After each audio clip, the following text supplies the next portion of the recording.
Ես նկարում եմ լույսը, ոչ թե նյութը։ Ինձ մոտ լույսը գույն է։ Ես կյանքին նայում եմ հեռվից։ Դրա համար էլ իմ նկարներում մանրուքները տեսանելի չեն, ասում էր նա։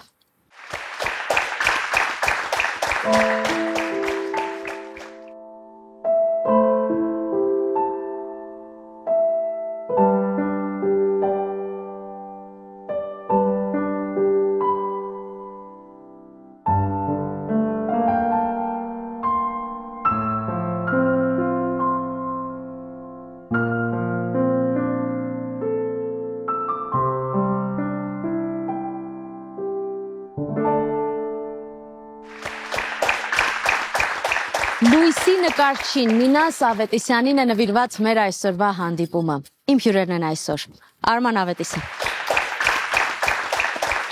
Լիլիթ Փաշինյան, Գագիկ Սիրավյան, Ռուզան Սարյան։ Արման, ասում էիք, որ սկզբունք ուներ, որ երեխաներին պատժել չի կարելի։ Այո, նույնիսկ ինձ չէր պատժում, նույնիսկ ասելով, որովհետև ես անորմալ չար երեխա էի, պատմելով, մի անգամ եղավ, երբ որ արդեն չէր կարողանում երևի չխփել, եւ ինքը ինձ նստացրեց ոտքին ու այդպես շպրտեց, գլորեց, որ չխփի հանգարց։ Բայց դա իմ վրա շատ մեծ ազդեցություն էր թողել։ Ես իսկապես վախեցա, որտեղ ինքը որ զայրանում էր, շատ ահավոր բան էր, էներգիա էր սկսվում տենց։ Իրանից բաց էր թողնում էներգիա, ահռելի։ Ինչպիսի հայր էր, եթե փորձենք այսպես, բնութագիրը ձեր։ Գիտեք, չափազանց հոգատար, զարմանալի հոգատար մարդ էր, որովհետև ասենք ես դրա մասին առիթ ունեցել եմ, պատմել եմ, բայց մի անգամ էլ կրկնեմ թերևս, այ պատկերացրեք 70-ական թվականներ, ուշ գիշեր Գյումրի, տրանսպորտ չկա գրեթե, մեքենաները քիչ էին այն ժամանակ, եւ մեկ էլ նրան թվում է, որ մենք Երևանում մրսել ենք, գուցե լավ չենք շնչում, տեսնես ոնց են շնչում, ոնց են քնած շնչում, մեքենա է ճարում այդ գիշերով գալիս հասնում է Երևան, ու ես արտանում եմ այն պահին, երբ որ գլուխը դրել էր կրծքիս ու լսում էր, թե ես ոնց եմ շնչում։ Այսինքն այդ աստիճանի զարմանալի բան էր, էլի։ Կամ մի անգամ էլի վրաս զայրացել էր դաշ չանելու համար եւ դպրոցից գալուց ես տեսնում եմ, որ հայրս ամենագեղեցիկ մրգերն ու խաղալիքներն առել բերել, որ չնեղանամ իրանից։ Ասպեր անցած լինի լավ։ Դեռ մի բան էլ ինքն էր փորձում։ Հա։ Լիլիթ, դուք նրան անձնապես ցավոք չեք հանդիպել, բայց ես վստահ եմ, որ իր ներկայությունը ընտանիքում եւ տանը միշտ զգացվել է։ Այդ առաջին հանդիպումը Մինասի հետ ինչպես կնկարագրեք։ Ես այդ ժամանակ թղթակցում էի TV-ալի շաբաթաթերթին եւ ինձ հերթական հարցազրույցներ հարկավոր։ Այնպես պատահեց, ստացվեց, որ ես Մինասի տիկնոջ տիկին Գայանեի հետ հարցազրույց պետք է անեի։ Եվ հայտնվեցի այդ ընտանիքում, իրենց բնակարանում եւ կարող եմ ասել, որ դա ճակատագրական առաջին հանդիպումն էր Մինասի հետ, հենց իրենց բնակարանում։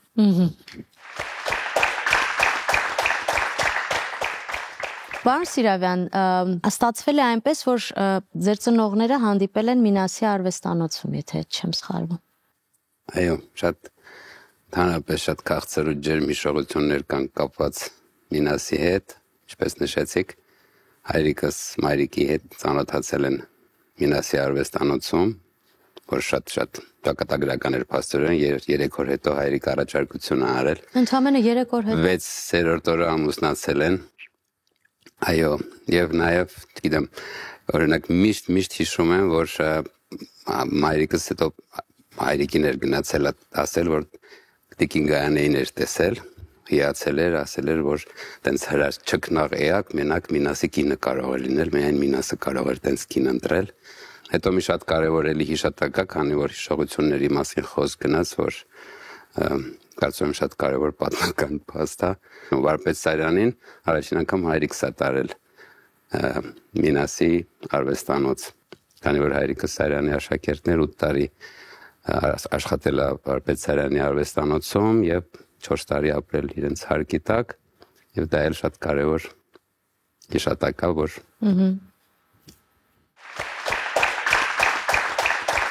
Իգին Սարյան, ձեր հանդիպումը Մինասի հետ։ Ես ճիշտ ասած անձամբ այսպես չեմ հանդիպել, որ հիշեմ, ես հիշում եմ 10 տարեկան էի, երբ այդ բոթը եղավ, որ արվեստանոցն է վարվել Մինաս Ավետիսյանի, եւ ես հիշում եմ պապիկիս վիճակը։ Նա դա այնքան անձնապես ապրեց խորը եւ իսկապես ողբում էր եւ երեխայի նման լաց էր լինում եւ արտասվում էր եւ երևի ես այն ժամանակ հասկացա այդ կորուստի ցավը եւ սկսեցի հետաքրքրվել Մինասը որպես նկարիչ, որպես անձնավորություն, ինչու պապիկը պետք է այդքան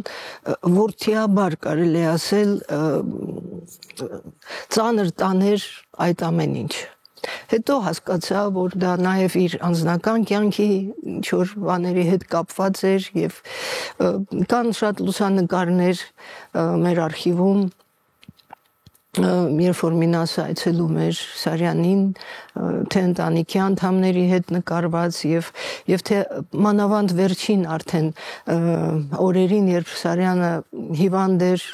անկողնում գանված էր եւ Մինասը հաճախ էր գալիս այցի, եւ նույնիսկ այդպիսի մի հուշ կար, որ այստեղ Արմանը պատմեց, որ գալիս էր լսել շնչառուց գիշերվա կեսին առավոտյան ինչ-որ շատ անհանգիստ վիճակում եկավ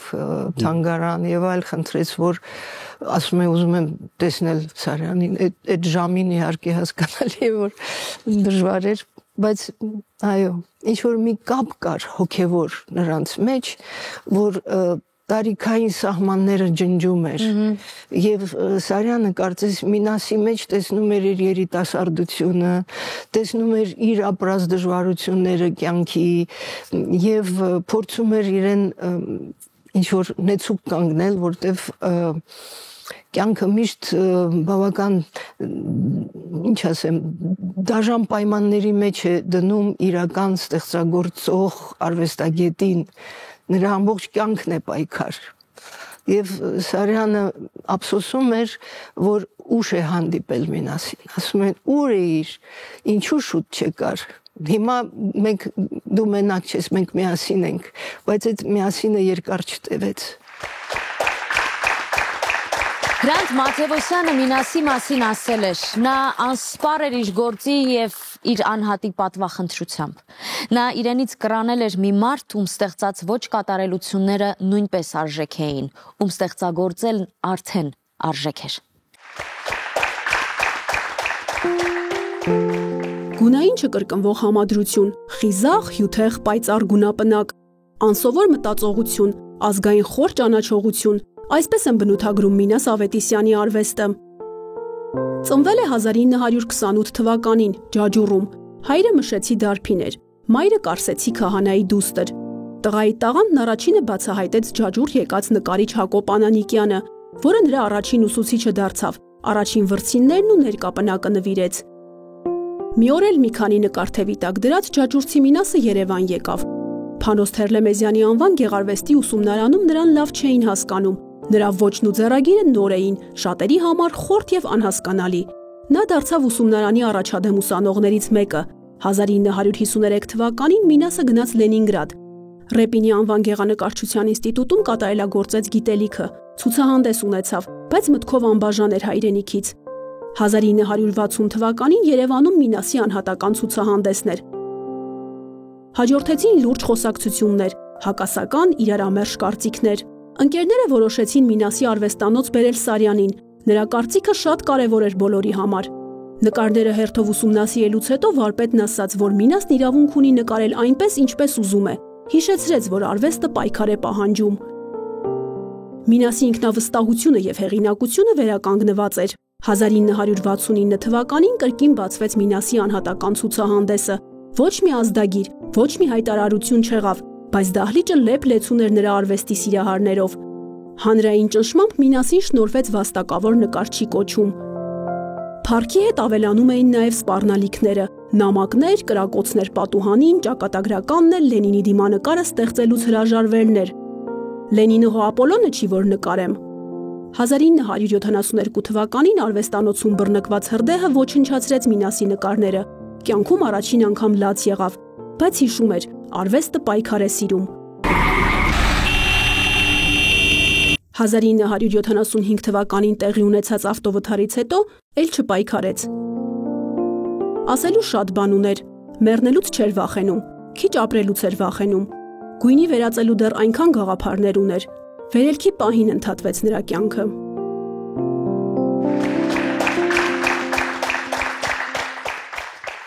Արման, այսօր դուք նրա աշխատանքների պահապանն եք, թանգարանի տնօրենը։ Կա զգացողություն, որ ուղղորդում է ձեզ եւ այս տարիների ընթացքում էլ ունեցել եք այդ զգացողությունը։ Բազմիցս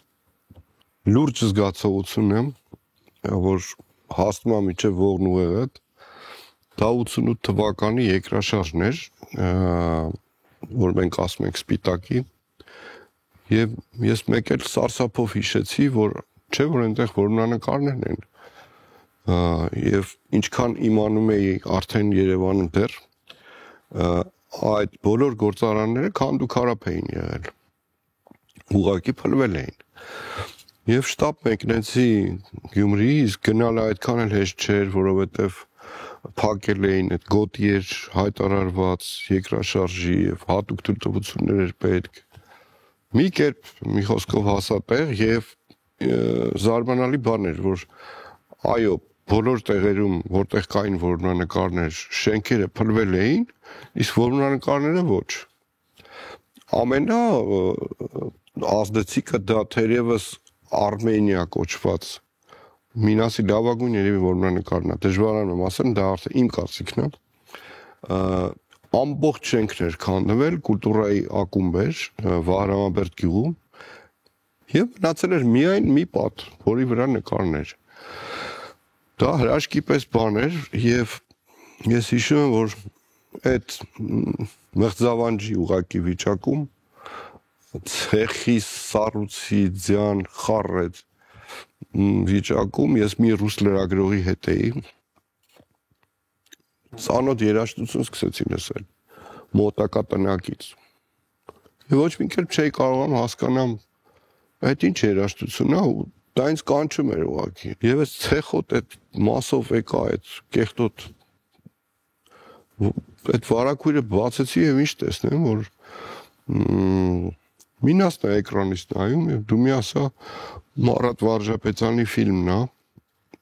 այդ պահին գնում էր ուղղակի եւ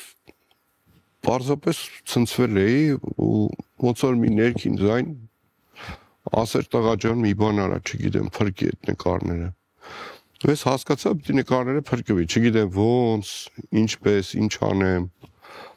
եւ մի ռուս գնդապետ էր եկել ու վրես բղավում էր որ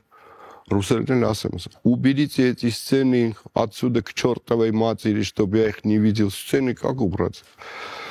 Եվ ես հասկացա, որ առաջինը անհրաժեշտ է փաստաթղթեր, որ դա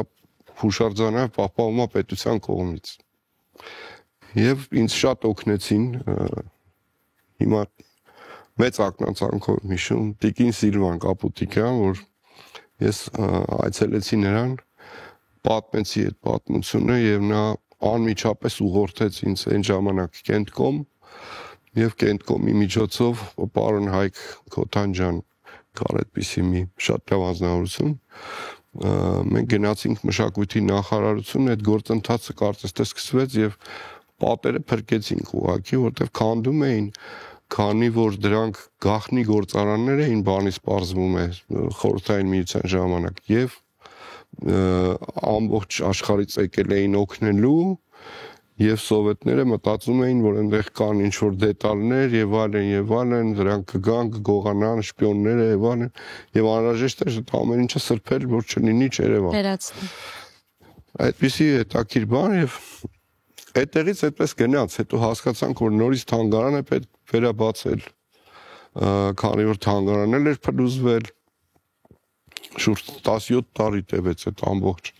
process-ը, որպեսզի նորից թանգարան լինի եւ Լիսի հիմնադրամի միջոցով, ինչի համար է շատ երախտապարտ եմ, նորից եղավ նոր շենք եւ հիմա Փառք Աստծո գործում է։ Լիլիթ, Տիկին Գայանեն ինչ էր պատմում իրենց հանդիպման մասին։ Տիկին Գայանեի հետ մեր հանդիպումը շատ հետաքրքիր ստացվեց։ Շատ հետաքրքիր պատմություններ իհարկե նրանց հանդիպման պատմությունը պատկերասրահում, ինչպես են հանդիպել։ Շատ զարմացա, երբ լսեցի, երբ մի անգամից կես ժամվա ընթացքում ամուսնության առաջարկ են անում, դա ինձ համար անսպասելի էր։ Շատ ավելի արագ, քան 3 օրը։ Այո։ Ջաջուր ինչպես են գնացել ձմռան մի օր, երբ արդեն ամուսնացել են, պատմությունը ջաջուրի բնակիչների մասին, ընտանիքի անդամների մասին, քանի որ Տիկին Գայանեն ինքը ծնվել եւ մեծացել էր քաղաքում եւ գյուղում շատ հազվադեպ է եղել, հանգստանալու ժամանակ ամառները մի քանի օրով, այսպես իսկ Մինասը իհարկե պետք է Գայանեին տաներ ջաջուր, որպեսզի ծանոթացներ իր ծնողների հետ։ Եվ այնպես է պատահում, որ ձմեռ է լինում, նրանք ճանապարհ են ընկնում եւ ճանապարհի մի հատված պետք է ոտքով անցնեին։ Ձյունն էլ կարծեմ առատ էր եղել։ Դե ջաջուրում բնականաբար առանց առածյան չի լինում։ Նրանք պետք է ոտքով մի կարճ ճանապարհ անցնեին եւ Գայանեն, որպեսզի Գայանեն չմրսի, չձանձրանա, Մինաս ասում է Գայանե ջան, սպասիր, հիմա մի քիչ էլ գնանք, նարինջի դաշտերը կսկսեն ու Գայանեն ասում է նարինջի դաշտը, ասում է հա, սպասի շուտով։ Եվ այդպես նրան պատմություններ, հետաքրքիր պատմություններ պատմելով հասցնում է տուն, որտեղ արդեն ջերմընդունելություն են ստանում, հարևաններն են գալիս, Կարապետ պապը, Մինասի հայրը նայում է Գայանեին, այսպես գեղեցիկ, նրբիրան, բարակ թևերով, իսկ գյուղում սովոր են, որ պետք է կանայք ունենան, այսպես ձեռքերը լինեն ավելի։ Հրահանգում է, որպեսզի արագ ճաշ պատրաստեն, համեղ ինչ-որ բաներ, որպեսզի ընտրեն ձվածեղ։ Նարինջները հետո։ Նարինջները հետո, այո։ Տիկին Սարյան, իր ժամանակի մեջ Մինասը հեղափոխական էր եւ իր գույներով եւ իր ձեռագրով ու այո Սարյանը դա տեսավ, բայց հետաքրքիրն ինչ է, որ այո այդ ծերունների տարբերությունը կար, բայց միևնույն ժամանակ որպես կանոն մեծերը այդքան էլ առաջադեմ գուցե չեն կարողանում լինել այդ տարիքում, բայց Սարյանը մեծություն էր ու նա տեսավ այն ինչ գուցե չէին ուզում տեսնել մյուսները։ Ես ասեցի, որ այդ մտերմությունը զարմանալի էր Սարյանի սերը Մինասի հանդեպ, ուշադրությունը եւ կարծես նա տեսավ, որ արվեստի ասպարեզում ունի հերթափոխ։ Իրան դա շատ ոգևորում էր, որտեղ այդ խիզախությունը, գույների զգացողությունը, որ կար Մինասի մոտ, նրա սկզբունքայնությունը արվեստում, որը շատ դժվար էր այդ տարիներին եւ իհարկե պիտի գնահատեր եւ նորից եթե իհարկե այդ պատմությունը բավական հայտնի է, որ Կրծինների եւ ներքին այո, բոլորը գիտեն, բայց կա նաեւ մի ուրիշ հետաքրքիր փաստ, որ իր կյանքի վերջին նամակը, որ նա գրել է, նամակը ուղղված է Անտոն Քոչինյանին եւ այդ նամակը ամբողջապես Մինասի մասին է եւ արտահայտում է իր մտահոգությունը եւ խնդրում օգնել։ Եթե թույլ տաք ես ընթերցեմ այս նամակը, որը անտիպ է, սևագրությունը պահպանվում է արխիվում ընտանեկան մեր Թանկագին Անտոն Յենվարդի, խորապես ցնցված եմ մեր լավագույն նկարիչներից մեկի Մինաս Ավետիսյանի արվեստանոցի հրդեհի լուրով։ Ծանր, շատ ծանր է այդքան նկարների կորուստը, Իբրև նկարչի ես նրան շատ բարձր եմ գնահատում եւ չեմ կասկածում, որ դուք լինելով արվեստ սիրող եւ պաշտպանող անձ ուղեկավար հոգ կտանեք Մինասին։ Անձամբ խնդրում եմ ձեզանից, որ շուտ լուծվի նրա արվեստանոցի հարցը եւ մի քանի տարի ապահովել նրան աշխատավարձով, որպեսզի չմտածի ընտանիքի կարիքների մասին եւ աշխատի, միայն աշխատի վերաստեղծի անդարձ կորսվածը։ Մինասը մեր արվեստի իսկական ուժերից է։ Այստեղ ամեն ինչ ասված։ Այստեղ ամեն ինչ ասված։ Պարոն Սիրավյան, ես կուզեի, որպեսզի խոսենք նաև հայտնի այդ 5-ի ցուցահանդեսի մասին, որը շատ նորարարական էր այդ ժամանակվա համար։ Այո։ 62 թվականին միասին Մինասը, հայրիկս, Ալեքսանդր Գրիգորյանը, Արփեն Նիղխապանցյանը եւ Լավինյա Բաշբեկ-Մելիքյանը միասին բացում են նշանավոր 5-ի ցուցահանդեսը, որ գեղանկարչության մեջ ինքը հեղաշրջում էր նոր խոսք, նոր ասելիք, փոփոխություններ, ինչպես արվեստաբաններն են նաև նշում, եւ այո, կերպարի նոր ընկալում, որը շատ մեծ ազդեցություն լավ իմաստով ունեցավ հենց այդ ժամանակահատվածում եւ հրաշալի էր, որ բոլոր ընկերներ էին, մտերիմներ էին, ինչքան կապված էին իրար հետ, ինչքան ոգևորվում էին միմյանց նկարչությամբ, իրար ոգևորում էին, դա շատ կարևոր հանգամ, իրարից ուժ էին ստանում, սնվում էին միմյանցից, դա շատ կարևոր եւ ափսոս Մինասին հետ Նարեկի հետ խոսել եմ, գիտեմ, բուկլետների վրա իրար մաղթանքներ էին գրում, Մինասինը ցավոք հրդեհի ժամանակ այրվել է, իսկ հայրիկի բուկլետի մեջ Մինասը գրել է, որ Հենրիկ սիրում եմ, որ ասպետես կյանքի շատ հարցերում, հիացած եմ քո բյուրեղյան նկարներով, էլի շատ քաղցր հիշատակա, ընդհանրապես ինձ համար Մինասի, եթե մի նախադաս տենց փորձեմ ուղղակի կարճ իմ կարծիքը, կարմիր գույնը, որ գերիշխող է շատ Մինասի արվեստում, կարծես օդի միջի արյունը լինի արևով ողողված, շաղաղված տենց տպավորությունա, որտեվ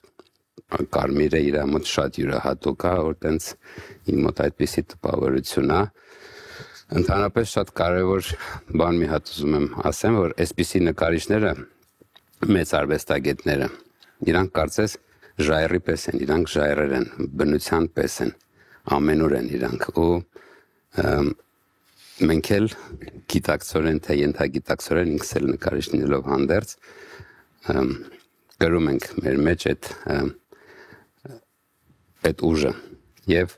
ոնց որ Հայաստանի զուգահեռելով Հայաստանի բնության հետ, ինչպես Հայաստանի բնությունն է, չէ՞, տենց բազմազան եւ անկրկնելի։ Ու բոլոր մեծ արվեստագետները ունեն իրանց Հայաստանը, իրանց որ ոչ մեկը մեկին չի կրկնում, բայց ամեն մեկը իրական է եւ ամեն մեկը անկրկնելի է, ոնց որ Հայաստանի բնությունն է։ Լիլիթ, Տիկին Գայանն նույնպես նկարչուհի է եւ հետաքրքիր է սովորաբար երբ մեկ տանը երկու արվեստագետ է լինում, մի քիչ բարդ է լինում։ Ինչ է պատմում, խորհուրդները լսում էր թե ոչ, կամ մասնակցում էին միմյանց աշխատանքին թե ոչ։ Տիկին Գայանն ինձ պատմել է, երբ ինքը նկարում էր, սովորում էր նկարչականում եւ երբ ամուսնացավ Մինասի հետ, իր ամբողջ այդ գիրքը, նկարչությունը դրեց մի կողմ, որովհետեւ նա պետք է ապահոver մի միջավայր, որը պետք է օգներ Մինասին ավելի հանգիստ նկարելու։ Առանց կենցաղային խնդիրների այդպիսի միջավայր։ Այսպիսի հետաքրքիր բաներ էր պատմում Տիկին Գայանեն, որ ինքը երազներ էր տեսնում, երազներում նկարները, թե Մինասը ինչ է նկարում։ Այդպեսի մի նկար կար, որ Մինասը պառկած է եւ Տիկին Գայանեն այսպես գլուխը բռնած է։ Այսպիսի երազներ էր։ Եվ նաեւ գիտեմ, որ Մինասը շատ է լսում իր մայրիկի խորհուրդը։ Որ շատ կարևոր դեր է ունեցել։ Շատ կապված էր մայրիկի հետ, եւ կանչում էր մայրիկին, ասում էր, տես, այս նկարը լավ է ստացվել, եւ կարող է մայրը Սոֆոն ասել, որ կարծում եմ այստեղ գույնը մի քիչ շատ է կամ մի քիչ քիչ, նա լսում էր մայրիկի խորհրդին, այսպես ծիծաղում էր եւ լսում էր, հետեւում էր խորհրդին, հետաքրքիր այդպիսի բաներ։ Խաչատրյանը Մինասի մասին այսպես էր ասում. նրա խառնվածքը ուժեղ է, վառ։ Լինելով սիմֆոնիկ շնչի արվեստագետ, նա թատրոն ներխուժեց լայն ու խորը մտքերով։ Նա թատերական նկարչության մեջ փոխադրեց իր հզոր սիմֆոնիզմը։ Այ հետաքրքիր է ինչպես են աշխատել այդ երկու հսկաները իրար հետ։ Ես որոշ բաներ հիշում եմ, չնայած շատ երիտասարդ էի, երեխա էի, շատերին թվում է թե իրանք ինչ որ լարված դից աշխատում էին այլն, բայց ոչ, ուրեմն հայրս բացարձակ երաժշտական լսողություն չուներ, բացարձակ, եւ արվեստանոցում ինքը առել էր որպես շատ գեղեցիկ գործիք, ֆիզգարմոն, որը մինչև հիմա կա, եւ դա այդպես պետալներով էր, որ պետք էր մեծ ֆիզիկական ուժ գործադրել, որպեսզի օդ մղի եւ նոր կարող ես նվագել։ Ուրեմն եւ ես ինչ եմ հիշում, որ ուրեմն պապան դա փչում էր, Արամիլիչներն նվագում էր ու իրանք իրար հետ երգում էին Շչիվո Նաչինայիցը Ռոձինը։ Ներկա գտնվողները լավ վիճակում չէին հայտնվում, մեղմ ասած շատ մազալու վիճակ էր, բայց դա էլ ինչ որ հետաքրքիր բան է, որ Արամիլիչը նույնպես իր դեպ ասենք, որ այդքան էլ հեշտ չի եղել խորհրդային միության մեջ իր ճանապարհը, նրան էին հետևում, նրան էին ճնշում եւ այլն, եւ տեսեք հետաքրքիր է, որ շատ հաճախ իրանք Մինասի մոտ շատ ու շատ նման մարդիկ մեծություններ, կարծես թե արտահայտվում էին ազատ, իրենց վերաբերմունքը այդ ամենի նկատմամբ։ Հետո շատ մազալու վիճում էին, օրինակ ասում էր, вам не кажется, что здесь слишком много красного, экспрессии много. Папа ասում էր, а у вас много симфонизма. Ու հետո ծիծաղում էին իմիջիալոց միշտ, երբեք չի եղել, որ իրանք իրարից նեղանան կամ մեծ մարդիկ էին, խիստ էին շատ ամեն մեկը իր հարցում, իր գործում, բայց շփվում էին շատ հեշտ։ Եվ փառք Աստծո, որ մինչ օրս մենք վայելում ենք Մինասի ձևավորմամբ Գայանե բալետը։ Հակոբ Հակոբյանը Մինասի մասին ասել էր. իբրև նկարիչ գիտեմ եւ վստահ եմ, որ ամեն մի նկարիչ կանգնելով Մինասի նկարների առջև այնտեղ տեսնում է իր չարածի, իր չկարողացածի, իր երազածի իրագործումը։ Մինասը մեր նկարչության բարձրացող աշտարակն էր, հեռուներից տեսանելի ու հեռաստաններ բացող։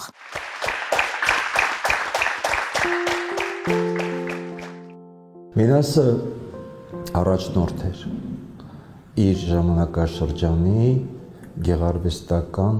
օրակարգը ձևավորող անձնավորություն, ոչ թե իր անձնական, այլ այդպես ասենք սերնդի իր ընկերական միջավայրի այն արվեստագետների, ովքեր որ խնդիր էին դրել փոփոխություններ բերել, որոնք էին այդ փոփոխությունները այն ինչ որ մինչ այդ ենթարկվել էր բռնաճնշման,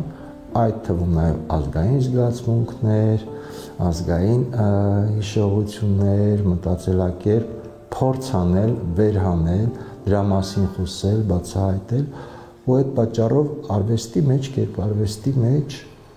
այն միջավայրում, որը ինչ որ առումով կարելի ասել Մինասը առաջնորդում էր իր մոտիկ ընկերների հետ, ասենք նույն Թինգի ցուցահանդեսի նկարիչներ, Ալեքսանդր Գրիգորյան, Արփենին Ղափանցյան, Լավինիա Բաշբեկ-Մելիքյան, Սիրավյան, գտնել, ստեղծել հայ կերպարվեստի կամ ազգային կերպարվեստի լեզու։ Առնվազն երկու ստեղծագործության մեջ, հրապարակախոսության մեջ Մաթեոսյանը անդրադառնում է Մինասին, նույն շրջանում, մոտավորապես նույն շրջանում երևի ենթադրում եմ նույն ներշնչանքով գրված էսսեներ են, մեկը Թափանցիկ օրը, մյուսը Մեծամորը, ընկերներ էին, եւ կարծում եմ 60-ականների ընթացքում էին ընկերացել։ Համագործակցությունն է եղել Նռանգույնի ժամանակ, որովհետեւ Մաթեոսյանը Նռանգույնի հատվածների մասերի գլխագիրների հեղինակն է, ինչը քիչ հայտնի բաներ են ժամանակ պաշտոնապես չէին ձևակերպել, հետո այդ ճշմարտությունը բացահայտվեց տարիների ընթացքում, իսկ Մինասը ձևավորող նկարիչներ։ Հետո արդեն վերջին տարիներին Մինասի կյանքի ցավոք վերջին տարիներին այս կանաչ կարմիր աշխարհը ֆիլմի էլի ձևավորող նկարիչն էր ինքը եւ իրեն օգնում էր օժանդակում էր Վարուժանը Վարդանյան։ Արվեստագետը կարող է բան չասի վերբալ առումով, հա, խոսքի առումով, բայց եթե դու կտավի վրա, դատարկ կտավի վրա դնում ես կողքի կարմիրը, կապույտը եւ նարնջագույնը, ես չեմ ասում, հողում չեմ անում դրոշի։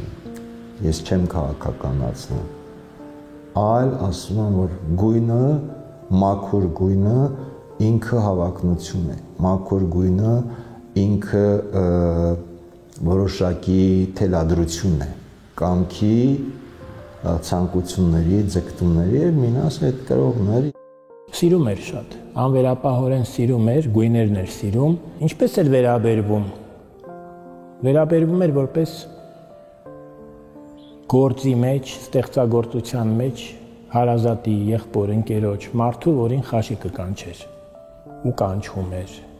մարդու, որին սիրով հյուր կգնար ու գնում էր։ Վիճում էին, վիճաբանում էին, հիմա ինչ չեմ հիշում, բայց վիճաբանել եմ տեսել, բայց դա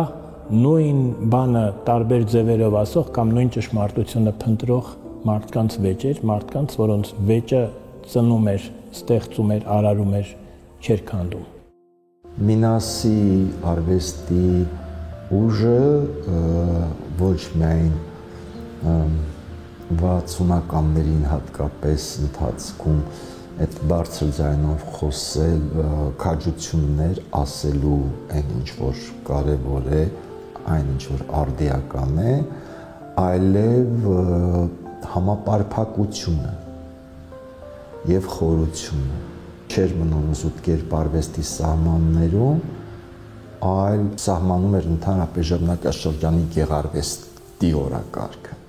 որի մեջ կան եւ քաղաքական էլեմենտներ,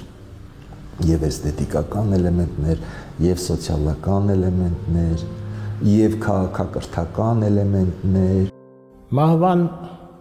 ձմռանը Հրանտ Մաթեոսյանը որոշեց խաշ դնել։ Այն ժամանակ մարդիկ իրենք էին խաշը դնում եւ դա շատ բարդ ու մի ամբողջ գիշեր զբաղեցնող process էր, բայց շատ հաճելի, որովհետեւ պարգև էր լինում հետո սիրելի հյուրերի գալը։ Ընտրյալ հյուրեր էին հրավիրված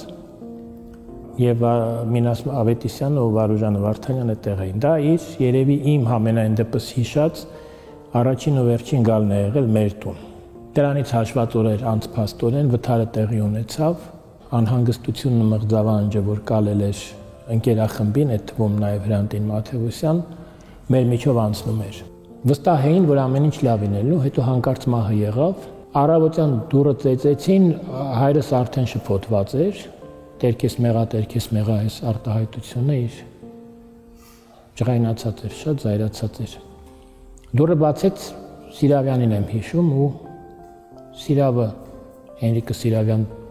իմացար, ասեց, շփոթված էին շատ, նյարդային բանով ասեց, հա իմացա, հետո հավաքվեցին, գնացին։ Ես կարծում եմ Մինասը արել է ամեն ինչ, տվել է ամեն ինչ, ոչ միայն տվել է ամեն ինչ, պատմական առումով իրեն կարելի է երջանիկ արվեստագետ համարել, որտեղ ունեցել է ժառանգներ, հետևորդներ, իր դպրոցը եւ ընդհանրապես մոդեռն եւ ժամանակակից արվեստի պատմությունը Հայաստանում իբրև շարունակական գործընթաց եւ այդ պատմությունը իբրև շարունակական գործընթաց կերտողներից, գլխավոր կերտողներից մեկը ինքն է։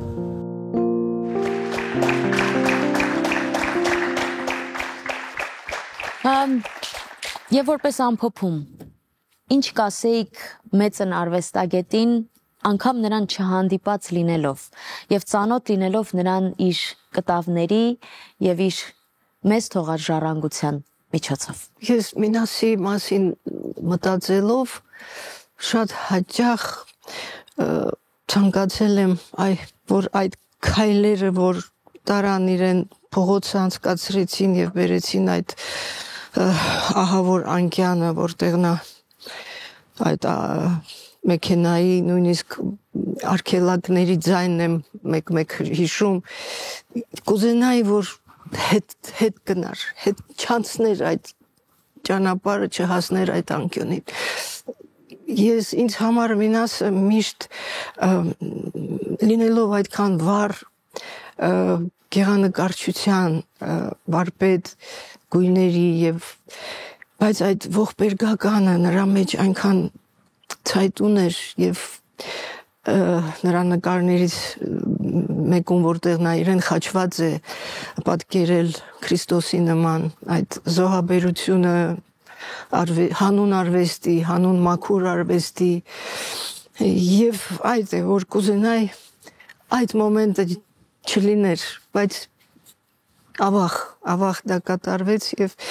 միշտ Մինասի արվեստի հետ առնչվելով այդ ողբերգականը շատ սուր եմ ընկալում, շատ սուր եւ ինձ թվում է ավելի ողբերգությամբ լի հայացք եւ աչքեր դժվար է պատկերացնել։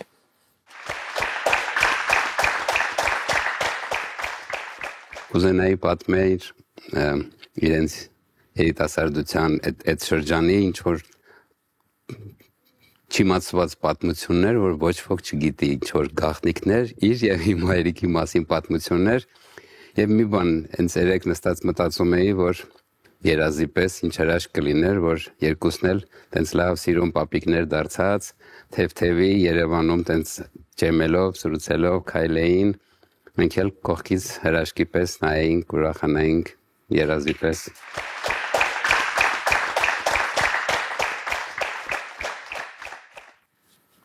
Անկեղծ ասած մտորել եմ շատ ժամանակ, այսպես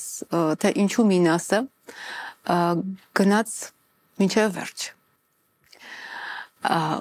Այդ ճանապարհը, որ ինքը գիտեր, թե ուր է տանելու։ Եվ երևի մի հարց կտայի, որ երբ նա գնում էր, չէր մտածում իր երեխաների մասին, իր երիտասարդ կնոջ մասին, ու մտածում ինչքան մեծ նվիրում ուներ, ինչքան հավատ իր գործին եւ գիտեր ուր է գնում։ Ու հետո հասկացա, որ նրա արարքը մեր պատմության մեջ, հետո, երբ որ մենք կանգնել ենք շատ եւ որոշումների առաջ եւ պատմական քայլերի առաջ եւ պետք է որ խիզախումներ անեինք ազգովի, նրա եւ նրա նման մարդկանց օրինակը ոգեշնչել է եւ տարել է հարթել է ճանապարհ դեպի այն պայծառություն, այն արևը, այն լուսավորը, որ ուզում էին, այն կատարյալը։ Մինասը ամեն ինչ նայում էր այսպես բացարձակ ըստիս, ասում էր, որ ցանկանում է, երազում է, որ նկարիչների միության յուրաքանչյուր անդամ կարողանա զուգակցել ազգային խառնվածքը համաշխարհային արվեստի նվաճումներին եւ ասում էր, որ մենք արվեստի մարդիկս պետք է լինենք այն անձնագիրը, որով ուրիշները ճանաչելու են մեզ, հաղորդակցվելու են մեր մշակույթին,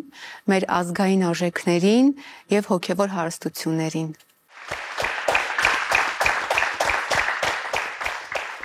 Ինչ կասեիք նրան այսօր Արման։